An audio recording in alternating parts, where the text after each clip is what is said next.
Bu kör gözüm açılsın. Bir tane yaraşıklı gelmedi ki bir gözüm gönlüm açılsın. Yaraşıklı ben. Oo. Hoş geldin yaraşıklı ben. Ay Allah başıma bir ağrı girdi. Ne tersiz. Sağ ol hoş Mustafa. Akstafada mı kalırsınız? He.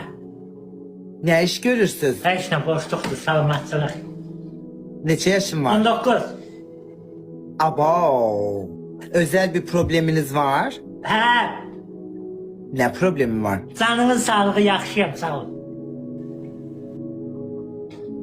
Qoy təkibatım səni arada oynayarıq.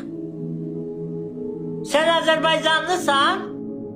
Aha, ailenizle kalırsınız. Hə.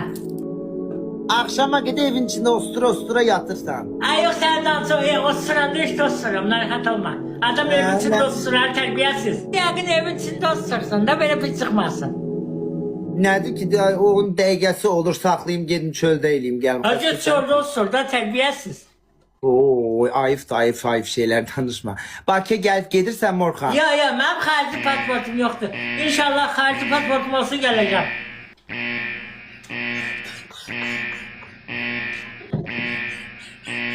Reklam vurunub. Niye gülsən al? Aa, niye gülürsən? Canım xarici pasportum yoxdur. Yok he, bak.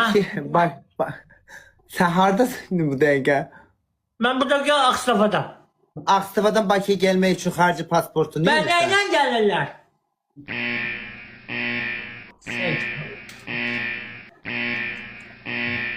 Vay o kanlı kesme yollar oraya bak ha. Helikopterle Paşayev! gelirsen. Paşayev! Ha bak o alt üstteki kızıl dişlerini kim elettirip? Kızıldayır. Öyle görüm. Mezelen sen gelsin ağına. Boy aslında bildim kızıl dişti. O kızıl diş değilmiş. Az dişinin kiriymiş. Öyle bilem kızıl dişti Allah. Sen o başının şeydi salamat. Sağlarıma takip et. Karşı pasport alım söz veririm geleceğim. Ay Bakıya gelmek için harcı pasport lazım değil. Bak onda ben anladım ha Belzar. Kim diyeyim sana Bakı'da harda kaçsa sen Kazak'ta sen harda kalırsan. Sen değilsen ki ben karşı pasport çıkartmayayım da. Hemen kovumlar çağırır ben de diyorum ki pasportum yoktu.